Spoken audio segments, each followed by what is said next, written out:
va al final.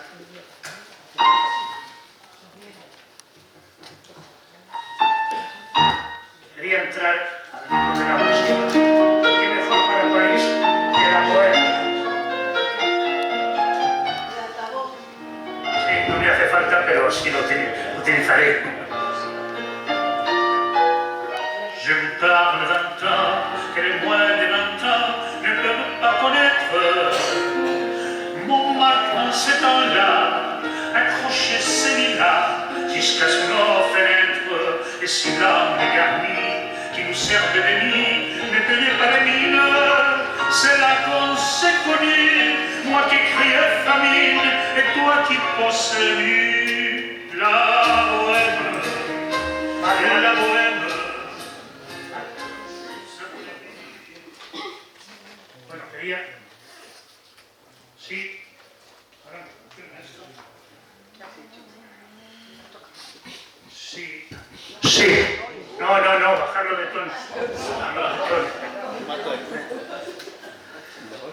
Bueno, quiero que mis primeras palabras sean para agradecer a la asociación de Afratés, de la cual soy miembro, y muy principalmente a nuestra directora, que acaba de hablar y acaba de presentarme con palabras de mucho cariño, que yo comparto también con ella y con su familia. Y bueno, decir las gracias, muchas gracias. Pero también yo no soy partidario de poner fotos en las conferencias, pero al final me han convencido mi amigo Vicente Ibáñez, que está ahí detrás, Vicente el Señoret, todos le conocéis a Vicente, y me ha convencido también Marlene. Por tanto, quiero dar las gracias a Vicente Ibáñez, que me ha ayudado mucho en el tema de las fotografías, a Pablo Sánchez, que está también por aquí, que me ha ayudado mucho en el tema de las fotografías, y a Domingo Abrados, que está ahí dentro, que es el encargado de sonido también de mis conciertos y de los conciertos de Marlene, cuando los hacemos juntos, que es técnico en sonido y música. Entonces, ahora es cuando ya voy a empezar. Y quiero empezar con la entidad cultural más importante de esta ciudad. Más importante de esta ciudad, la Unión Musical de Benidorm. ¿Y por qué con esta foto? Veréis que ahí en el centro estamos Rafael Domènech Pardo, el hombre que más ha hecho por la cultura y por la música en este pueblo, creó la agrupación coral, creó el conservatorio, durante 30 años dirigió la Escuela de Educandos y la Unión Musical de Benidorm, es un gran compositor y bueno, es mi amigo, y no hablo así bien de él, es mi amigo. Entonces nosotros veníamos, en esta foto veníamos de Deauville. Deauville es la ciudad que se considera la playa de París, es una ciudad... Mira, a ver, no...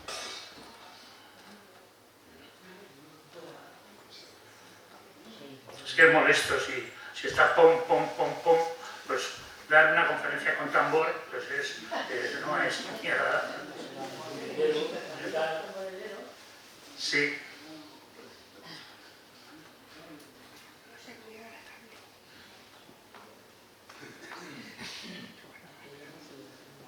Hemos tenido un problema, y es que yo he llegado tarde porque en la calle Ruzafa había un tapón enorme, y yo debía haber estado aquí a las 5:30 para haber preparado bien todo con ellos, con los que saben. Perdona, Manolo, es que también el micrófono tiene un problema con la pastillita, entonces no trata de no pegarte mucho. No, yo no. Y con la P, con las consonantes fuertes, pues se dispara. Sí. Sepárate un poquito y... Vale, bien. Pues lo que hago es que me separo un poco del micrófono. Vale. Entonces veníamos de Deauville. La banda, como ustedes pueden ver en esa foto, era la más joven de España. Eran todos niños, bueno, había algún que otro mayor, pero muy poquitos, y veníamos de Deauville, que nos habían invitado a una feria de turismo, pero cogieron como querían hacer un programa musical. Allí en Deauville, la que gobernaba en esa ciudad, pues era Madame d'Ornano, que era la esposa del que había sido ministro de Asuntos Exteriores con el presidente de la República Francesa, Giscard d'Estaing.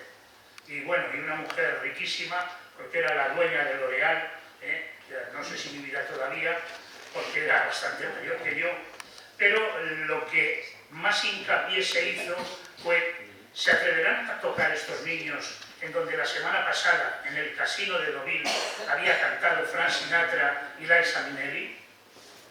Dijo el maestro: los niños y yo tiramos para adelante y podemos con todos.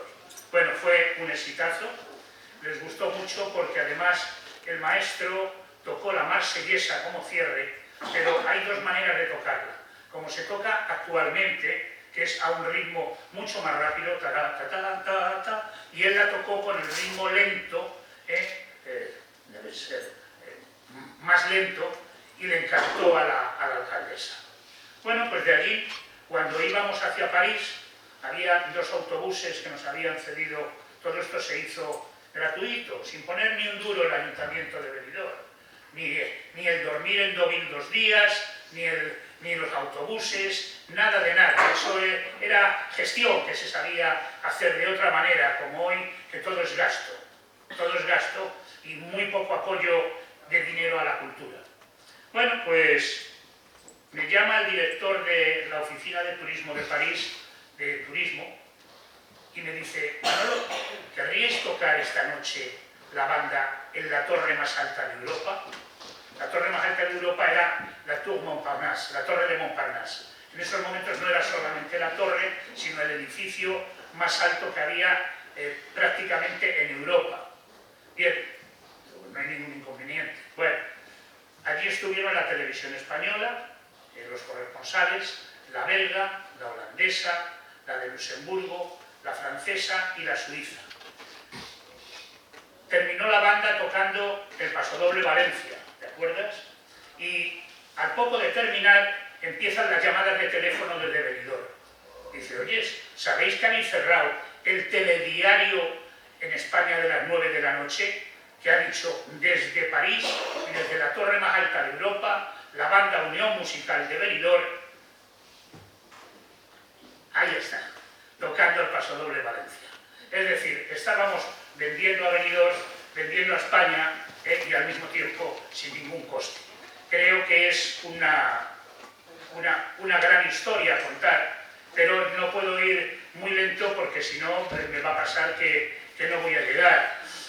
Y yo no quiero aburrirles a ustedes, ni ser pesado, eso sí, voy a contarles bastantes cosas nuevas. Ahora ya sí podéis poner la siguiente foto. Esta es de mi primera visita a París. Salgo con mi hermano, porque mi hermano siempre se pegaba a mí, de pequeño y de mayor. Y estamos, en una de ellas estamos en los Campos Elíseos, más o menos a la altura de donde está la famosa sala de espectáculos El Lido de París. En la otra estamos delante de la Ópera Garnier. Luego, cuando vaya yo viendo los punto por punto, iremos especificando muchas cosas. Y la tercera es en Notre Dame. Notre Dame es, no para los franceses solo, para todo el mundo, es una iglesia reconocida mundialmente.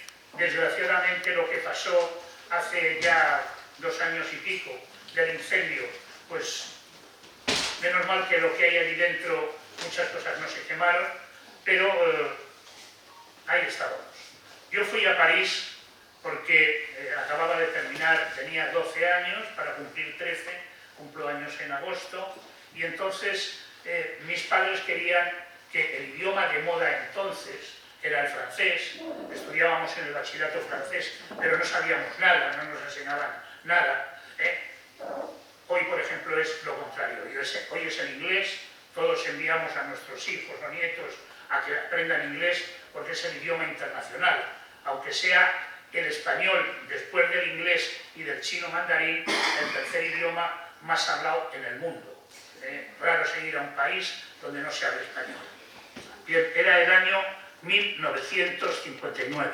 ¿Dónde viví yo entonces? Pues viví en un sitio simbólico, porque es dentro de las 12 avenidas que salen de la plaza que antes se llamaba de la Estrella, que hoy es la del General de Gaulle, donde está el Arco del Triunfo, pues está el Boulevard Marceau.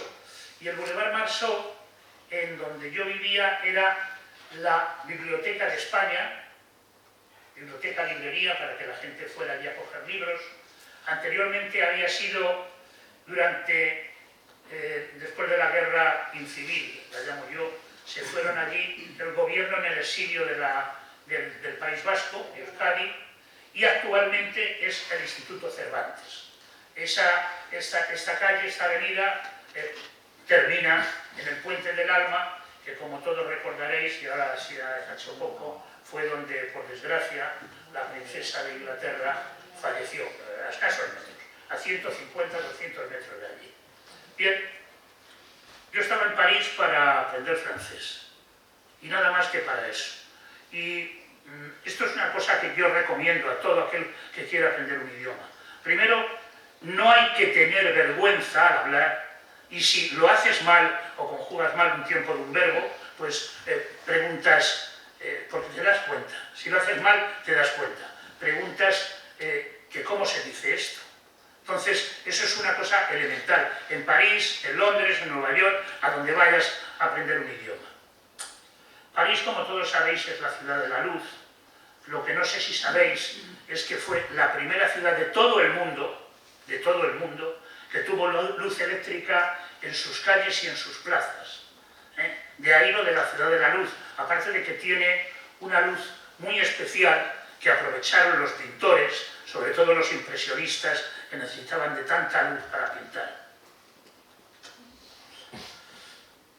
París no solamente es la ciudad de la luz, es la ciudad del amor, es la ciudad de la moda, es la ciudad de los pintores, es la ciudad de los poetas, es la ciudad de la gastronomía, es la historia de Europa de alguna manera, tanto civil como religiosa. Es decir, París es una capital que más que francesa es una capital del mundo. Ha tenido un problema París, y era que los parisinos no eran demasiado simpáticos. Había una frase en francés, que ahora la traduzco, «J'aime Paris malgré les Parisiens», es decir, estoy enamorado de París a pesar de los parisinos. Bueno, pues esto ha cambiado. Últimamente, cuando vas ahí, yo veo que la gente es mucho más atenta, más simpática, y ha mejorado muchísimo. Era el único defecto que se le podía tener. Bueno, ahora voy a ir pasando por los monumentos que yo considero un poco la historia más importantes de la ciudad. Un poco esto sería una labor como de guía turístico, y como ustedes comprenderán, yo doy mis opiniones. Hay alguno que, como no me gusta, lo diré. Todo lo que me gusta también se lo diré. Vamos a empezar por el Louvre. El Louvre se construye como fortaleza en los tiempos del rey Felipe Augusto, aproximadamente sobre 1200. Pero el Louvre se convierte en museo cuando gobierna uno de los grandes hacedores de París, que fue Napoleón Bonaparte. Napoleón y Luis XIV, el rey Sol, muy vinculado a España, porque su nieto Felipe V, Felipe d'Anjou, fue rey de España, fue el primer Borbón que fue rey de España. Entonces, bueno, pues, ¿qué podemos decir de aquello? Bueno, pues, tiene más, algunas veces tengo que mirar el guión, porque se me pueden olvidar las cifras, tiene más de 350.000 piezas. Es una joya del Renacimiento, porque antes de ser por Napoleón dedicada a museo, fue palacio de los reyes de Francia. Pero lo importante son las obras que hay ahí dentro. Voy a destacar 4 o 5, porque que todos ustedes conocerán, y todos los que han estado en París no dejen de ir al Louvre y de conocer esas obras. En primer lugar, la Gioconda de Leonardo da Vinci, que la quisieron destrozar hace años, la pusieron un suplemento de cristal, y ayer mismo han intentado otra vez cargársela, han llegado con pintura, eso lo ha dado el telediario hoy, lo he visto esta mediodía, y es una auténtica salvajada. Es la mujer que la mires por donde la mires, siempre te está mirando de frente. Es una de las obras maestras de la pintura universal. Tanto que el rey Felipe I quiso traer a su autor a Francia, le puso un castillo, un palacio cerca, muy cerca de París, y allí fue donde falleció. La segunda obra a destacar es la Gioconda, la Victoria de Samotracia. La Victoria de Samotracia, según se llega a la Sorbona, entrando por la Rue de Rivoli, que es la que va paralela al museo y paralela después al Sena, pues ahí, pues según entras se ve una escalera inmensa y arriba está la Victoria de Samotracia, que es de 2 años antes de Cristo y que es de origen helénico. Otra obra fundamental de este museo es la Venus de Milo, 2 años también realizada antes de Cristo, descubierta en la isla de Grecia de Milos, y por eso se la llevaron a París. Los franceses y los ingleses han sido muy hábiles. Todo lo que les ha gustado cuando han ganado guerras, se lo han cogido y se lo han llevado para ellos. Y entonces, bueno, pasa más todavía cuando hablemos un día de Londres y hablemos del British Museum, del Museo Británico, porque aquello es ya terrible. Pero bueno, y hay una última obra que a mí me gusta mucho, a mí y a mucha gente, casi todo el mundo, que son Los caballos de Merlí.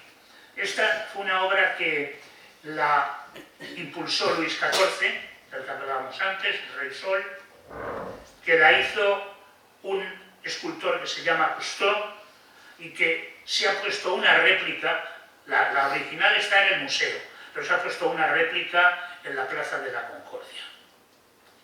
Bien, sigamos. Las fotos, nos vamos a ir ahora, si no os parece mal a quien dirige esto, a la Torre Eiffel, La Torre Eiffel, que se hizo para la exposición de 1889, en un principio no gustó a París. Mezclar la historia de una ciudad como París con el hierro no les gustó, pero han conseguido que hoy sea, de puro derecho, el símbolo de París. París es algo increíble, en cualquier barrio que estés, salvo en el 20, allí se llama no barrio, arrondissement, pero hoy por hoy es algo fantástico. No solamente fue el símbolo, o es el símbolo, sino que durante mucho tiempo, con sus 320 metros de altura, fue el edificio más alto del mundo, hasta que los americanos en 1931, es decir, muy cercanos, tuvo poco tiempo, hicieron el famoso edificio de la Quinta Avenida, el Empire State Building. Bueno, pues ahí se paró la cosa. Fijaros lo que son, si estarían bien hechas las cosas, que los ascensores que hay en la Torre Eiffel son los mismos que había cuando se inauguró. O sea, desde que está lo mismo. Y el sistema de iluminación es lo máximo que se puede llegar.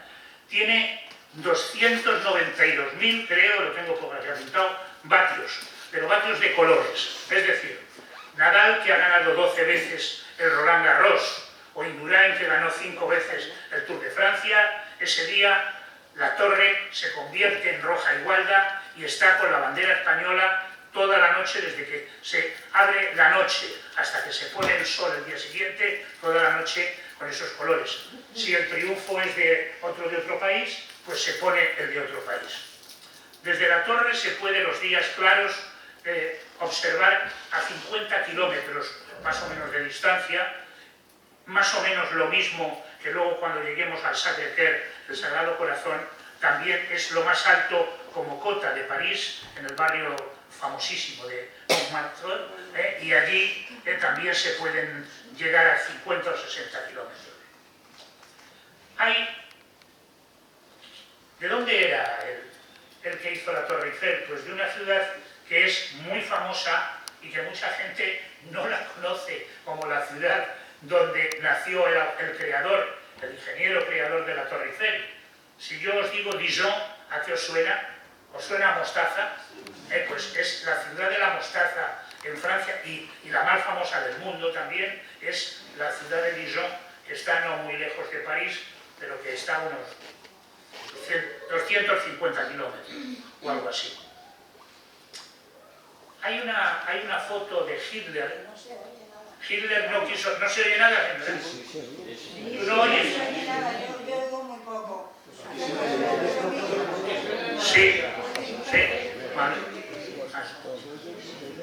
Hitler no quiso subir a la Torre Eiffel, no porque tuviera miedo, porque no era un cobarde, pero sí a poder tener un atentado, porque no era fácil, estaba copada toda la ciudad de París por los nazis, y ya veréis cuando lleguemos a la entrada de los españoles, que fueron los primeros, después del desembarco en Normandía, a la ciudad de París, y se hizo el Te Deum en la Catedral de Notre Dame, que lo hizo el general de Gaulle, en las terrazas de las casas alrededor de Notre Dame estaban todavía los nidos de ametralladoras, porque esa guerra se ganó, pero se tardó mucho en poder desalojar al enemigo. Hitler no se quiso hacer la foto, pero sí que hay una foto de él que sale en muchas revistas y que yo la he visto en periódicos y en la televisión desde el Trocadero. El Trocadero es el Palacio del Trocadero que hay y la Plaza del Trocadero que hay detrás de la Torre Eiffel, y al fondo está la Escuela Militar. La Escuela Militar tiene una anécdota también, y es que el más joven cadete que entró a formar parte de la Escuela Militar de Francia fue Napoleón Bonaparte, con 15 años. Y con una curiosidad, no sabía hablar prácticamente, escribir nada en francés. Lo tuvo que aprender y fijaros dónde llegó a ser el emperador de los emperadores de Francia. Bien. Ahí tengo una anécdota personal que os la voy a contar.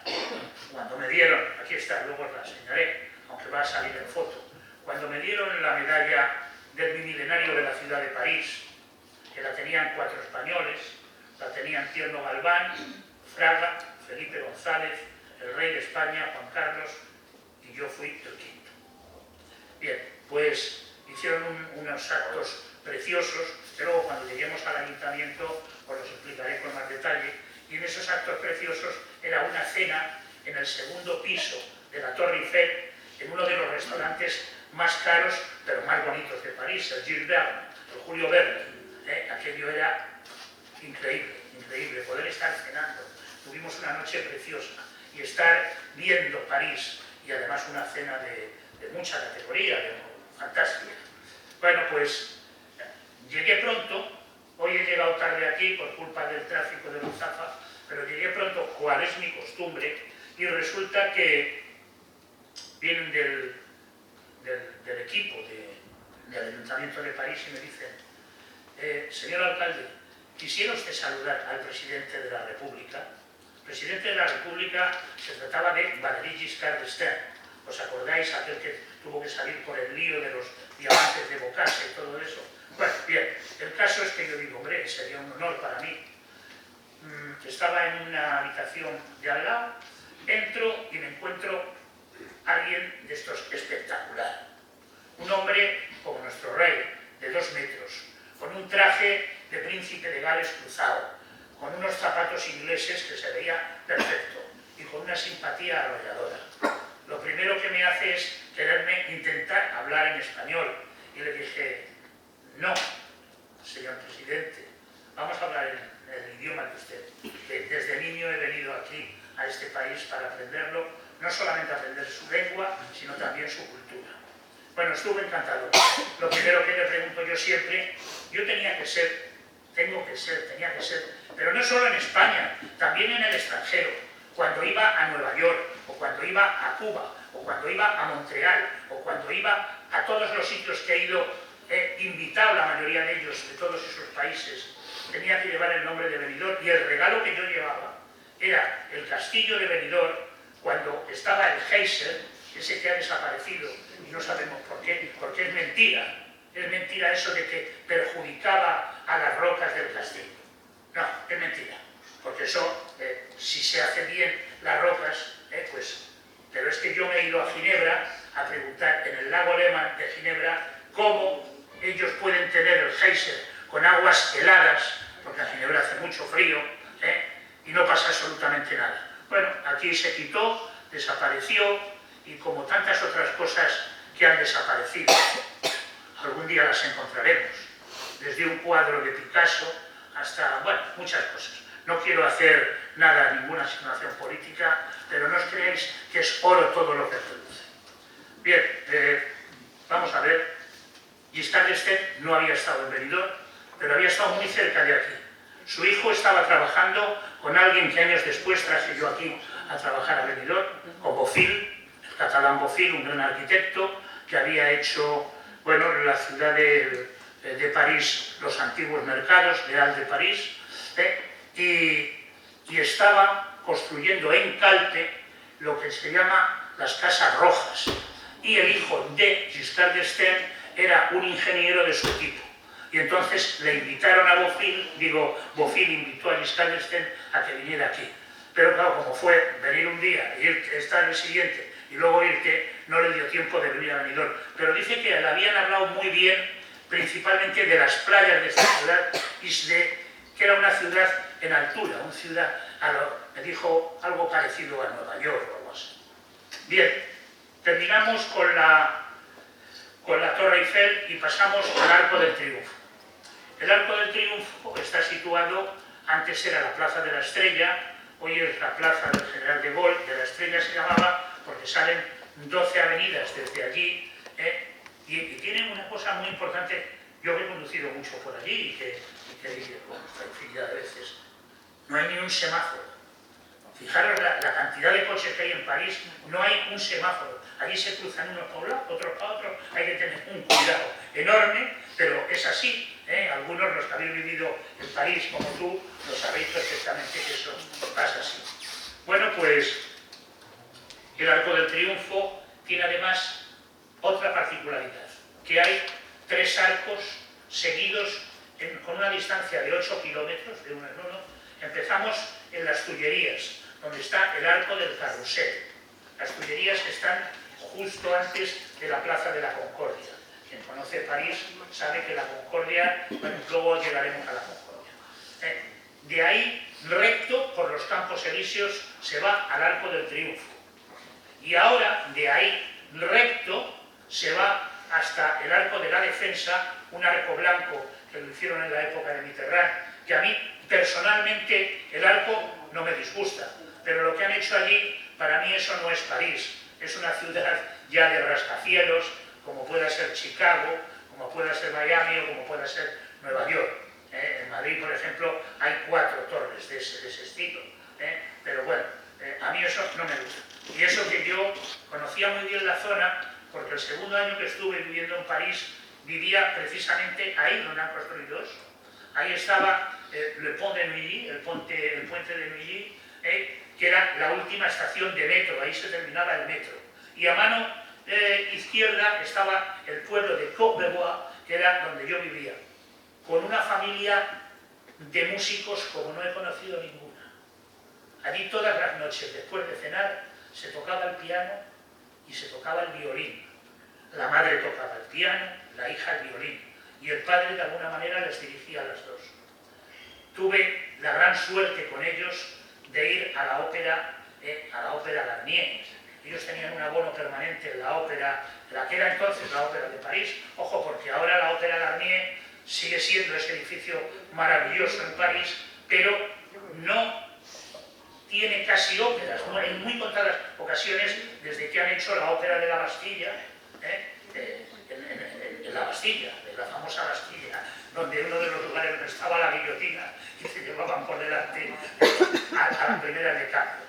Bueno, pues allí yo fui la primera vez que fui a la ópera. El palco que tenían esta familia estaba, porque era una familia de buen nivel económico, estaba muy cerca del presidente, que era entonces el general de Gaulle, y vi la obra de Rigoletto, donde puedo deciros que cuando oí cantar La Donna Immobile me emocioné. Aquello era emocionante. Y yo no había oído nunca ni Rigoletto ni La Donna Immobile. El tenor era una maravilla. Recuerdo de él, no era conocido en España, yo sí recuerdo su nombre porque era muy conocido en Francia y en Bélgica y en Suiza, países francófonos. Era Alain Bensot, era un grandísimo tenor. Bueno, pues tuve ese honor de que ahí ya tenía yo 14 años, fue al segundo año, tuve el grandísimo honor de poder ir un niño. Ya me había puesto el pantalón largo, porque en las fotos de las que habéis visto antes, el primer año iba con pantalón corto y con zapatos de segarra. ¿Os acordáis de segarra? Bueno, con zapatos de segarra. Eran muy duros para andar. Bien, el Arco del Triunfo tiene una cosa que no nos dicen la verdad. Los franceses venden muy bien sus productos y no nos dicen la verdad. Dicen que nunca tuvieron derrotas en España, y hablan de todas sus batallas, de todas las que ganaron. Fundamentalmente, bueno, pues está la famosa batalla de Austerlitz, pero no nos dicen nada de la batalla de Bailén. Ahí se terminó casi la invasión francesa, porque el general Castaños les derrotó, cogió prisioneros aproximadamente a 25.000 franceses, y el que era rey de España, Napoleón I, que era el hermano mayor de Napoleón, tuvo que salir por puertas, se fue para Francia, aunque el que le siguió luego como rey de España casi era mejor que se hubiera quedado Napoleón, porque entre otras cosas hizo el saneamiento de Madrid. Madrid se tiraba toda la porquería a la calle y él hizo la canalización para que Madrid tuviera todo en su sitio.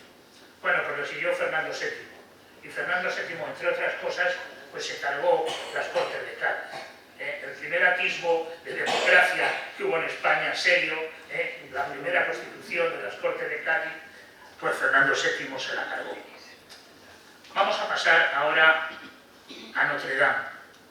Notre Dame es el centro de donde salen cualquier actividad de Francia. Es un poco como la Puerta del Sol de Madrid.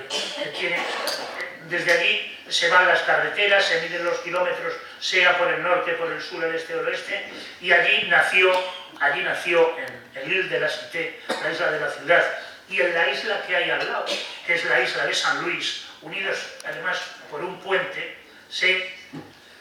allí se inició la ciudad de París, de esa que tengo yo la medalla, hace más de 2000 años, casi nada.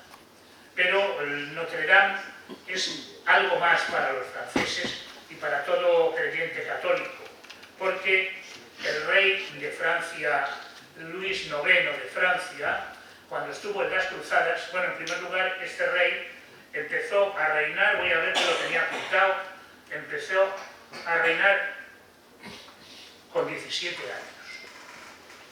Es el rey santo de Francia, San Luis de los franceses. Los que habéis vivido en Madrid sabéis que había dos colegios franceses, uno era el Liceo francés y otro San Luis de los franceses, y además con una importancia enorme. Bueno, pues de la época en la que él estuvo en las cruzadas, se trajo para aquí, para Francia, se trajo la corona de espinas de Cristo, algunos de los clavos de donde estuvo clavado Jesucristo, trozos de madera de la cruz y un sudario no completo, pero sí con gotas de sangre de Cristo.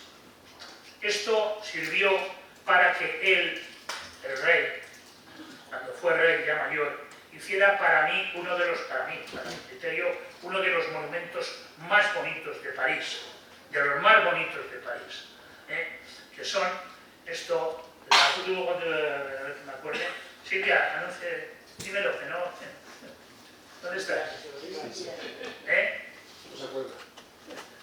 ¿Cómo se llama la torre? Bueno, sí. Hay que tenerlo por aquí. Sí, la Santa Capilla, la Sainte Chapelle. Bueno, la Santa Capilla es un fenómeno que, como vidrieras, junto a la Catedral de León y a la Catedral de Chartres en Francia, son las mejores, pero para mí las más bonitas son las de la Santa Capilla. Son 17 columnas de cristal, de 17 metros de altura. Fijaros, creo que está la foto por ahí, la tenemos que tener por ahí. Esa es la Santa Capilla, donde yo tengo malos recuerdos, porque ahí, para subir la escalera, cuando llegué arriba, encontré lo que nunca me había pasado. Me caía desmayado del cansancio y de la fatiga que me había dado, lo cual quería decir que mi corazón iba a tener algo, que se descubrió después. Bueno, pues lo superamos. ¿Qué tiene de especial la Santa Capilla, aparte de las vidrieras? Todas las columnas están llenas de castillos. Castillos en Francia, bueno, pues sí, tiene su razón de ser. El rey de Francia, era de sangre española, porque su madre era Blanca de Castilla, y en honor de su madre llenó de castillos todo lo que es la Santa Capilla. Pero es algo más, era al mismo tiempo este personaje primo, hermano de Fernando III el Santo, el cual, como sabéis, fue rey de Castilla y de León, y fue el que empezó, antes que los reyes católicos, a buscar algo que ahora quieren romper, que es la unidad. Él ya sumó Castilla y León, lo juntó, hasta que llegaron los reyes católicos y hicieron la unidad de España, uniendo, uniendo ya prácticamente todo. Bien, ahora nos vamos a ir al Panteón. El Panteón, quisieron los franceses hacer una copia del Panteón que hay en Roma. Quienes habéis estado en Roma veréis que el Panteón es un edificio muy bonito, donde con una característica, y es que no tiene en su cúpula, no tiene cúpula, sino que está abierto al aire libre, y que tanto cuando llueve como cuando hace calor, aquello cae dentro del edificio del Panteón. Bueno, querían los franceses conseguir la cúpula más grande de Europa, porque los franceses quieren siempre ser los mejores. Bueno, pues se quedaron los terceros. La cúpula más grande de cuantas iglesias o edificios laicos hay en Europa es, en primer lugar, el Vaticano, San Pedro del Vaticano. Voy a coger esto para ver el Vaticano. El segundo es St. Paul Cathedral en Londres, y el tercero sí es el Panteón. En el Panteón están enterrados, entre otros, Voltaire, Victor Hugo, Émile Zola, Madame Curie y Monsieur Curie. Y qué más. Es muy importante hablar de lo que hay en la entrada. Hay una cuerda que, colgando del techo, baja hasta 1 metro del suelo aproximadamente, y hay ahí un contrapeso de 5 kilos que está dando continuamente vueltas. Y esto era ratificar lo que el famoso Galileo en Pisa había dicho, y era que la Tierra giraba alrededor de ella misma. Bueno, pues este señor, que se llamaba Foucault, el péndulo de Foucault, está allí siempre en marcha, allí en el Panteón. Vamos a ver. La Santa Capilla ya la he dicho, y ahora vamos a hablar del Museo del Quai d'Orsay. Es seguramente tan visitado en proporción, aunque es más pequeño, que el Louvre o que la Torre Eiffel. Es de una vieja estación que había y que se construyó para la Exposición Mundial de 1989, pues se ha convertido en un museo gracias a que estuvo también a punto de derruirse. Eso se me olvidó antes decirlo, en Notre Dame, yo os lo digo ahora. Notre Dame, cuando vino la Revolución, la saquearon. La compró un chatarrero. Y Víctor Hugo le dio tanta vergüenza que empezó una campaña popular, poniendo el dinero de su bolsillo y todo eso, hasta que consiguió que fuese Notre Dame lo que ha sido y lo que es Notre Dame.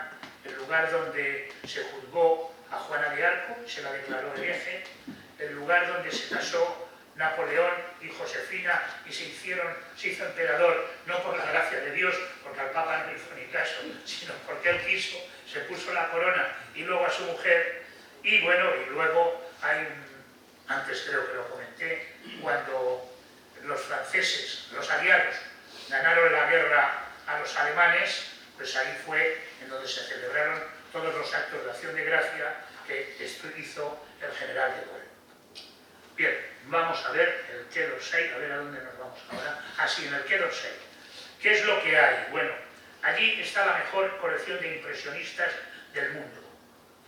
Es increíble, lo que pasa es que, fijaros, como es un museo más pequeño, hay tanta gente que casi no puede moverte. Tú quieres ver un cuadro de quien sea, que ahora citaré quiénes son los más importantes que hay aquí, y no lo puedes ver. O sea que yo no sé cómo se puede hacer eso, pero o deberían hacer un complemento o un museo adyacente para que pudiera estar. Es que el público te impide que estés allí. Mirad, allí está Claude Monet, el de los nenúfares, que pintaba en su casa de Giverny y que hoy están en la Orangerie. La Orangerie es otro museo de París que está en el está a continuación de se me olvida, del Louvre. Es una preciosidad. Allí está también las bailarinas de Degas. Allí está Eduardo Manet, este hacía el famoso cuadro, bueno, hacía muchos, de el banquete en la hierba, es decir, hay un cuadro que está pintado que es precioso, y allí están, por ejemplo, Van Gogh, que tiene cuadros de Van Gogh, está Renoir, que tiene una pintura maravillosa sobre el Moulin de la Galette, que eso era el molino que convirtieron en sala de bailes y restaurante en Montmartre, que sigue todavía abierto, hoy ya sin tanto éxito. Eso lo pintó Renoir. Y también hay muchas obras de Pizarro, que Pizarro pintaba mucho sobre las calles de París, pero también muchas escenas rurales. No falten a ir a este museo si van a París. Bien, vamos a ver por dónde voy, por este número 7. Bueno, vamos a ver, sí. Yo creo que para la media lo he terminado. Si ustedes se cansan, me lo dicen y corto. Plaza de la Madeleine. Plaza de la Madeleine es la que está de las columnas corintias. Otra plaza muy famosa es la Place Vendôme, esa la mandó a hacer Luis XIV, y ahí hoy son entidades financieras y grandes boutiques de productos súper caros. Está el Hotel Ritz, del que salió la princesa de Inglaterra hacia el final, y bueno, es una plaza preciosa. Luego está el Grand y el Petit Palais. Eso se hizo también para la exposición de 1989. El Grand Palais se dedica a exposiciones y el Petit Palais es el Museo de Bellas Artes. Está justo al lado del puente de Alejandro III, también para 1989 se hizo, que es de un estilo Art Nouveau, es precioso, y se le dio el nombre al zar de Rusia, Alejandro III, que fue el que puso la primera piedra. Esto está, vamos a ver, la Plaza de la Concordia.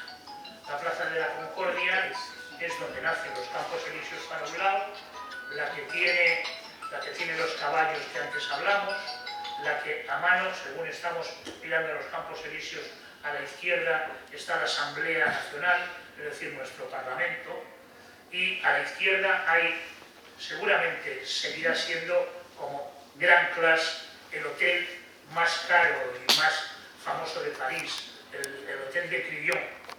Y justo al lado está el centro del espionaje, porque está la Embajada Americana.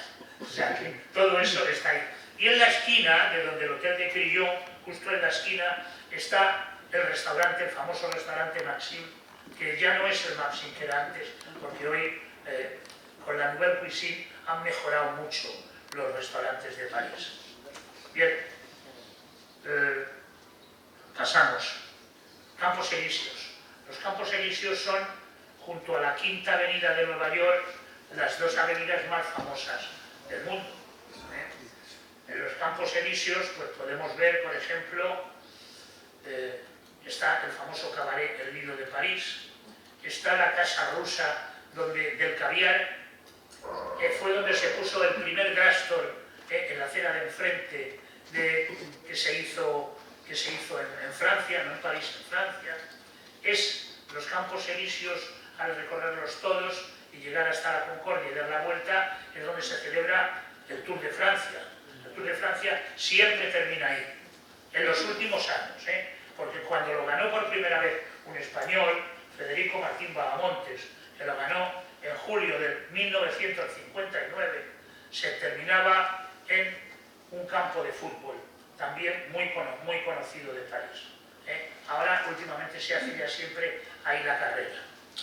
Bien, vamos a ver la plaza del Trocadero. Bueno, antes hablamos del Trocadero, de la foto de Hitler mirando a la Torre Eiffel, pero esa plaza resulta que ha creado allí un núcleo de museos, más que de museos, de galerías de arte, de centros culturales, por ejemplo, de cinematografía, de teatro, en fin, es una maravilla.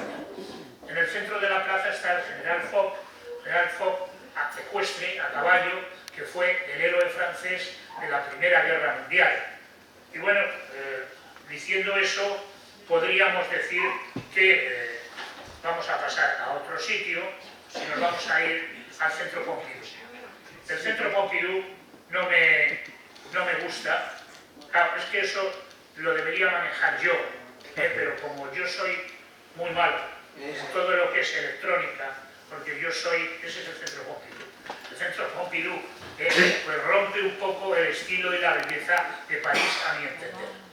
Tiene algo muy bueno, es que al lado estaban los Leal de París, los mercados de París, donde Bofill, el mismo que hizo aquí La Higuera, que tampoco se terminó, hubo problemas y no la terminaron los que vinieron tras de mí, pues a mí no me gusta. Tiene 3 colores, voy a que no se me olvide, las tuberías son todo tuberías en la fachada, la verde significa el agua, el amarillo, los tubos amarillos, la electricidad, y el azul, el aire acondicionado. Allí hay algunos cuadros famosísimos también, de Matisse, por ejemplo, que exhibe por primera vez el fauvismo, y tiene un collage que se llama El llanto del rey, que es espectacular. Allí tiene Miró, un español, Joan Miró, tiene La bañista, que es la mujer en las olas perdidas, y algo que sí que me gustó y que me gusta comentarlo, porque si hablamos de restaurantes, en Leal de París hay un restaurante muy típico, que se dedica exclusivamente a manitas de cerdo. Se llama en francés au pied de cochon. Ahí ha sido la única vez, además de ese desfallecimiento que tuve en la torre al subir a la Santa Capilla, cogí un cólico, debe ser que las manitas estaban buenísimas, y las ostras de antes también, pero me puse malo, estuve toda la noche malo, y yo tenía una comida al día siguiente con el embajador de España que me invitaba a comer en la embajada. Bueno, pues fui allí, pero le dije la verdad, lo que había pasado una mala noche, estuve presente, no se puede fallar cuando se invita a un embajador, y lo que pasó es que, bueno, se me fue curando y estuve 2 días bebiendo agua en París, donde lo ideal en París es beber champán, no, por lo menos a mi criterio. Después tenemos el Sacré-Cœur. El Sacré-Cœur está la mejor... Sí, tenemos hoy, a las 7:30 quedan 25 minutos. El Sacré-Cœur tiene de las mejores vistas de París también. Es el Sagrado Corazón, y esto se hizo por los 58.000 muertos que hubo franceses en la guerra que tuvieron con los prusianos. Prusia invadió París, hubo una guerra muy importante, y entonces, bueno, pues en honor de las víctimas se hizo el Sacré-Cœur. El Sacré-Cœur tiene 2 cosas que le distinguen, y son las 2 estatuas ecuestres que hay en la entrada. Una de ellas es de San Luis parece otra vez, rey de Francia, y la otra es de Juana de Arco, ya como santa. Pero al entrar hay una cosa muy bonita que es el Sagrado Corazón.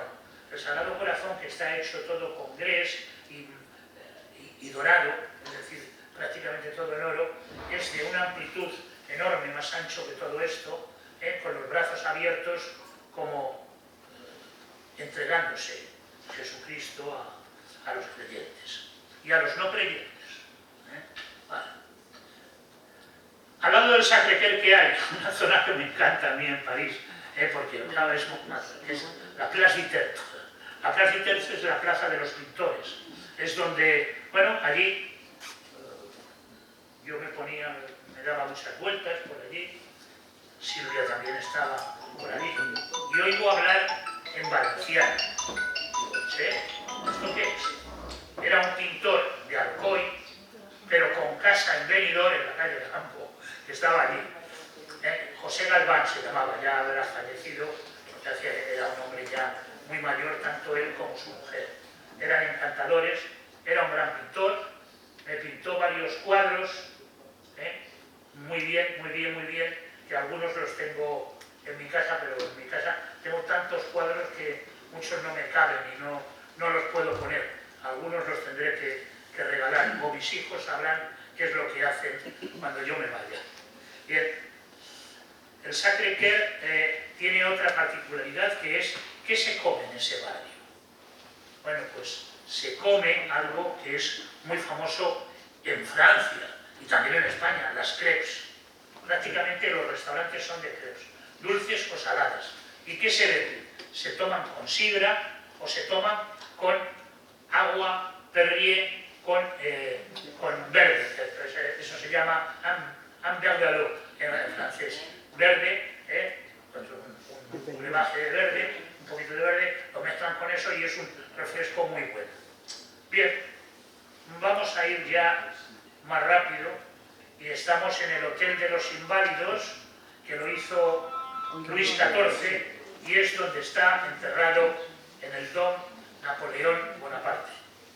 Ahí sí que creo que está la foto, es un mausoleo de color, de granito, de color. Eso lo dejaremos para el final, lo de la medalla. Festival de granito. Y lo que más me impresionó fue la frase que puso Napoleón allí en el frontis, diciendo: quiero ser enterrado en París, en el Sena, junto al Sena, corazón del pueblo francés al que tanto he querido. La frase es preciosa. Una persona de la inteligencia de Napoleón así la hizo. Esta es su tumba, y alrededor hay tumbas de, mausoleos de generales de los que fueron con él y ganaron casi todas las batallas, menos la de Bailén. Después tenemos otros museos en París, el de Historia Natural, el de la Armada, el del erotismo, el de Montmartre, el de Picasso, que habla de él, el de Dalí, el de Rodin. En la Orangerie, como dije antes, están los cuadros de Monet, las ninfas, en las Tullerías, y también están muchos cuadros en este museo, en la Orangerie, están muchos cuadros también de Picasso, de Renoir y de Modigliani. Jardines. Los jardines, seguramente hay muchos jardines bonitos en París, pero según también Napoleón, el que más le gustaba era el jardín dentro de lo que es, donde los niños, los jardines de Luxemburgo, donde los niños, eso lo había hecho María de Médicis, el edificio y el jardín, donde los niños y los mayores hacen barquitos de papel, los echan allí y están viendo como si fueran regatas de barquitos de papel.